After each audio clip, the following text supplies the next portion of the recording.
you so much. Give me a little bit, a little bit.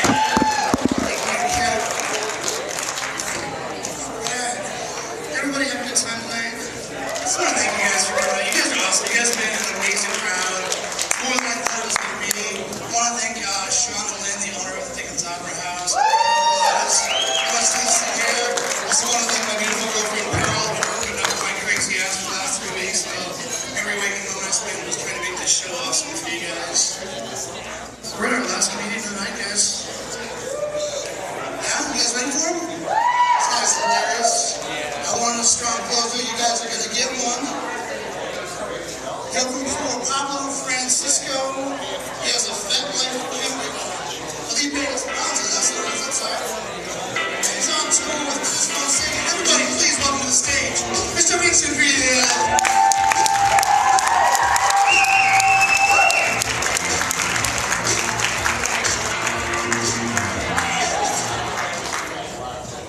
One more time for Kill. Whoa. We are tearing shit up tonight. Yes!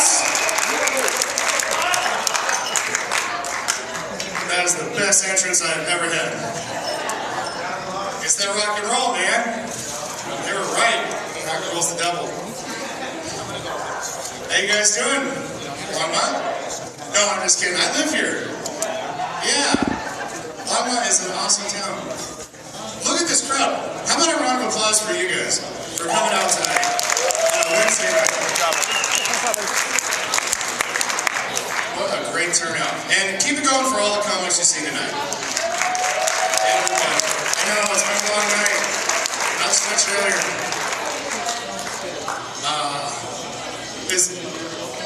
Is there a concert going on? We'll wait. Just trying to find out who it's from. I was like, nah. Let it ring. Front row to comedy show, I'm just gonna let it go. So, I want to do something that none of the comics have done tonight. I want to talk about drugs. There's a reason for it, though. I'm not condoning and I'm not condemning. But on the way over here, I was listening to the radio, and I switched to this guy who turned out to be a preacher. Yeah, but he was talking about pornography. So I was like, all right, I gotta hear this. And he was comparing pornographic pictures to a drug. And he says, now you see a picture, and you get a little high. Then you see some more pictures, and you get more high. Pretty soon, you've seen so many of them, you just can't get any higher. And I thought, obviously, this guy's never smoked crack and jerked off for 8 hours. That takes pornography to a whole new level, right? There's internet and DVDs. AB repeat Zoom. Some of you know what I'm talking about. The people that aren't laughing know what I'm talking about. It's no secret. Yeah, I used to do a lot of drugs. A lot of drugs. I quit though. I don't do them anymore. Thank you. That is a supportive audience. Appreciate that. Yeah, and I didn't quit. Well, I quit not because I didn't like them, alright? Because clearly drugs are amazing, right? I mean, it's like the only thing on the planet that you can be sitting there at your dining room table like, man, it's been such a bad day. It's just, oh my god, this is such a good day. Oh, it like happens that fast. It's amazing. But I quit. And mostly because I don't approve of the way they're naming them nowadays. You know what I mean? Yeah, like back in the day, we had like cocaine and heroin, you know? It's like I was having a three-way with live comic book characters. It was hot and cold at the same time. It's really weird. But, like, what are they naming them nowadays? E and X and K. I mean, if I wanted to spell, I'd have stayed in school and not done drugs in the first place. You know what I'm saying? This isn't Sesame Street. Yeah. I gotta talk about weed because we're in Colorado. Every time I go out of state, I go on tour, as soon as they find out I'm from Colorado, they always ask the same thing. They're like, so, do you smoke weed? And I'm like, nope. I I don't. I refuse to smoke weed because weed is a gateway drug. I think I already said I've been through that gateway quite a few times. Yeah. I've been through that gateway so many times, like, the doorman sends me Christmas cards. You know what I mean? I don't need weed in my life. Actually, that's not true. I did try medical marijuana once. Yeah. And now I'm addicted to making up fake illnesses. So, that's all I got from that. I did do a show at a weed bar once. That was crazy. It was the first time that I'd ever been to a place where inside everyone was smoking weed. And then I went outside. There was a guy in the parking lot. He's like, "Hey, drink alcohol? You want a shot?" Yeah. And I was like, "Yeah, dude. Thank you." Yeah. My wife asked me one time, she goes, "So, do you ever think about drugs?" And I was like, "Yeah, you know, without getting shifty-eyed." I was like, "Yeah, I think about it every now and then." And she was like, "Man." I go, "What?" It's like asking a guy that hasn't had a blowjob in a while. You ever think about blowjobs? Nope. Been 6 years, it never crosses my mind. Yeah, right.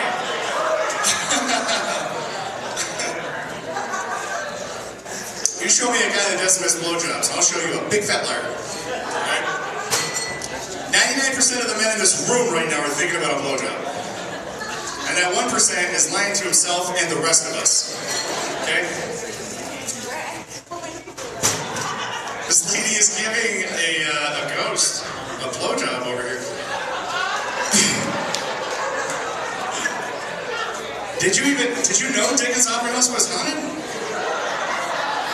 That is awesome. That is the best ghost hunting technique I have ever seen. That'll bring them right out of the woodwork.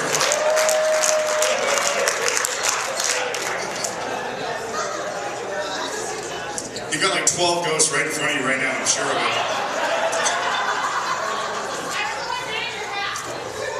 You can only finish half?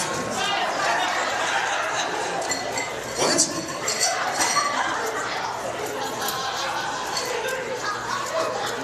I don't think I caught all of that, but she said she was married to half of them.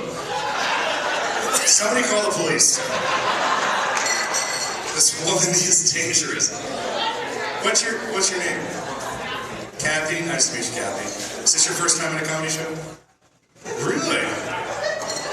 I'm surprised. You said this is your boyfriend? Is that the lady next to you? Oh, there you are. Hi, how you doing? What's your name? She said Steve. I have a feeling he's lying. He doesn't want to end up one of these ghosts up here. She's like, you shut up. You guys are dating? How long have you been dating? 6 years? You're married. That is not dating. Do you guys still have sex? You're married. That's right, yeah. Oh, you said you do have sex. How often? Twice? Twice a year? That's pretty impressive for a married couple. You know, that's awesome. I think it's awesome you guys are dating. Is it an open relationship? Obviously, she points to her and the table next to her. She's like, yeah, we're all in this together. That dude just looked at me like, nope. Yeah, I remember dating. I don't date anymore because I'm married. It would be awkward. Incredibly awkward. But dating sucks. It does. Dating sucks so bad, people get married. You know what I mean? Like, you just get tired of looking after a while. Because dating is like a flea market. It is. There's a lot of looking for the right thing, you know, and once you find it, you know, there's a lot of fancy talking and trying to seal the deal. And then eventually, guys, you spend enough money, you get to take something home. Yeah. But then once you get it there, you're like, man, whoever had this before me really fucked it up. And now I gotta deal with it. Boo. You've been to the flea market, haven't you? Yes, that's where you find poor dates. Case in point, alright? I was dating this girl for about 3 months. We're driving around in the car, and I thought I would just be a little romantic. And so I put my hand down her pants and I started playing with her. Because that's my idea of romance. Her boyfriend's looking at me like, dude, you're doing that wrong.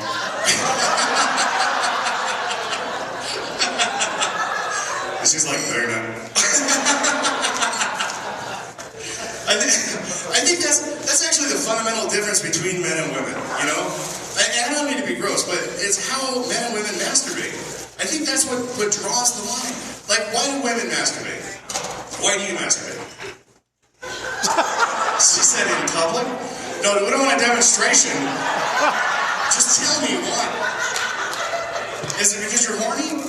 Right? You're like turned on, right? You're thinking about your man, you see a George Clooney movie on TV, whatever, I don't know. You know why men masturbate? Because we're frustrated. We're angry. We're bored. We gotta wake up early. We're like, come on, I gotta go to sleep. Yeah. It's a big difference. And where does it happen? Right, ladies? In the bedroom. In the bed. Lights are down low. TV's on. Music's on. Very mellow. That's hot. Men? In the bathroom. And it's always in a hurry too. We're always like, oh, I gotta wipe still. Just fucking get out of there. It's disgusting. Look at some of the guys who are like, oh, I know what you mean. Guys, you ever take a shit so big that you question your sexuality? Has that ever happened? Happened to me once. I was like, I just gave birth to a Greyhound bus. Why didn't it hurt more? Matter of fact, it felt kind of good. I gotta get rid of this boner.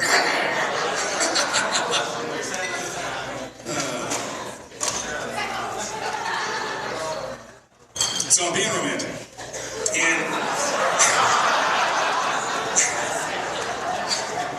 And she comes like really fast. I was like, oh my God, you came so fast. This is what she says to me, right? She goes, yeah, that's how my uncle used to touch me. I was like, what the fuck? Damaged. Yeah. It was the last time I dated anyone named Cinnamon.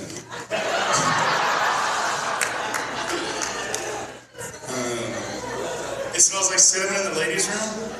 Wow. Where was the guy that was doing those cinnamon jokes? You've been in the ladies' bathroom, haven't you? Nice.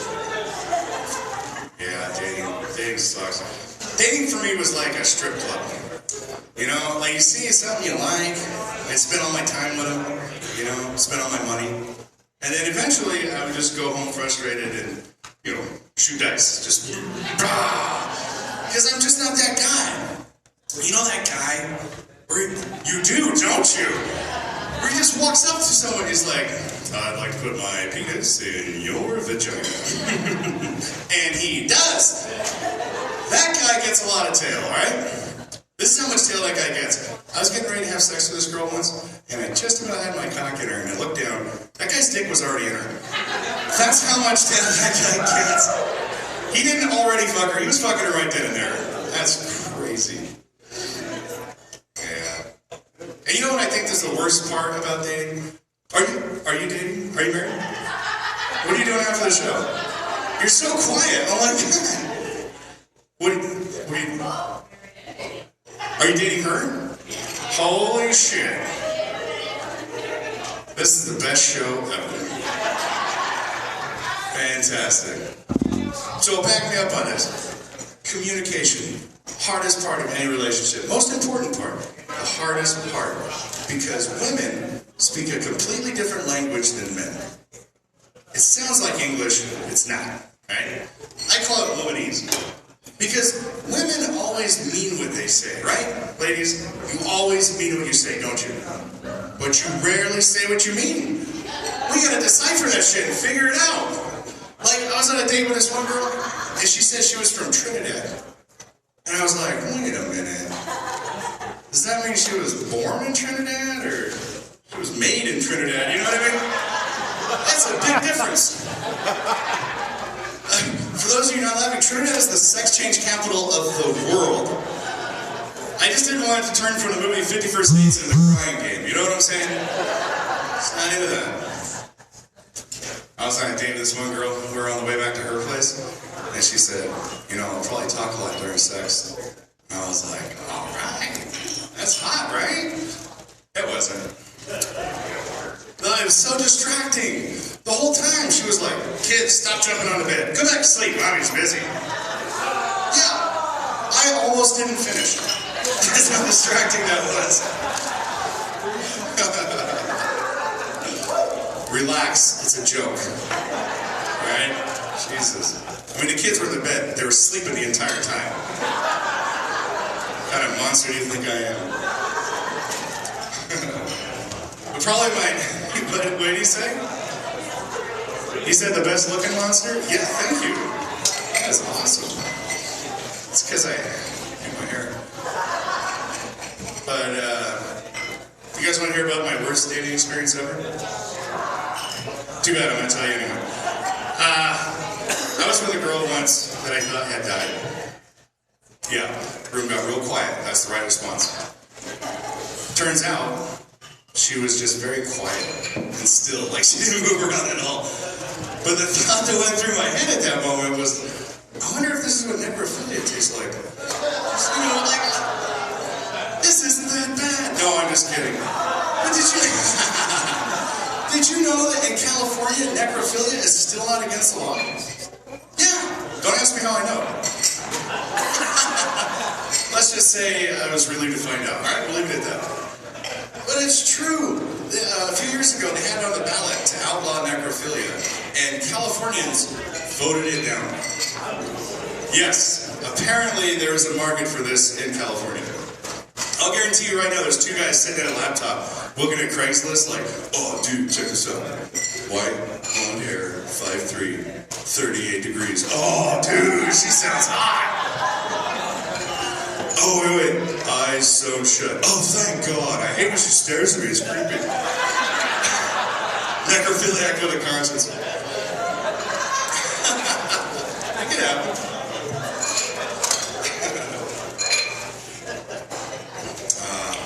You guys have been an awesome crowd. God damn. I'm gonna tell you what happened to me recently, which was kind of touching for me. I was accused of being a racist for telling a joke. Yeah. And first of all, I'm a comedian. That's what I do. I make fun of shit, and I think I'm pretty good at it. Thank you.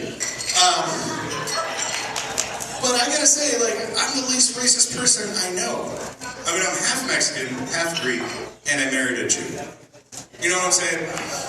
And if you take into consideration, Mexicans came from Asians, and my wife fucked a black guy once. I got all the bases covered. You can't be racist. But for telling a joke, and I'll just tell you guys the joke. What is the biggest thing a Mexican's done in America? His wife.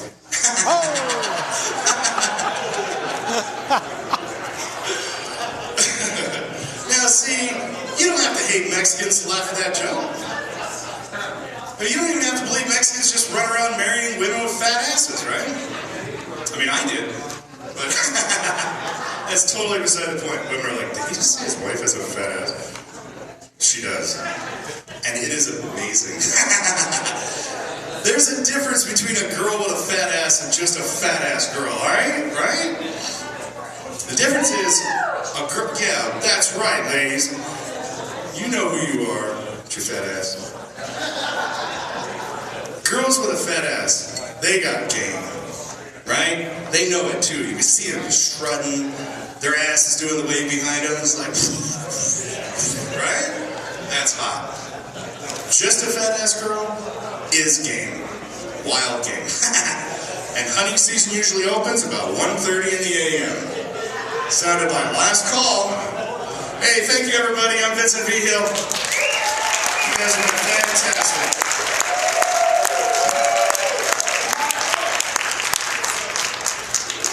All right, thank you so much. One more time for Vincent Vigil. Now, let's give it up to all the comedians that performed. They did See you guys. Yeah, this wouldn't be possible without you. And I want to thank everybody for coming out. If you go on to the Dickens Comedy House page, all the performers' names are there. If you want to find them on Facebook or Twitter or any of those social media sites and want to follow them and see how their career goes. And also, Ricky Ramos, look him up if you're interested in doing comedy in Northern Colorado. He's the man to talk to. Thank you so much again, guys. Y'all have a great night and get home safe. Thank you. That's what it's all about. Yeah.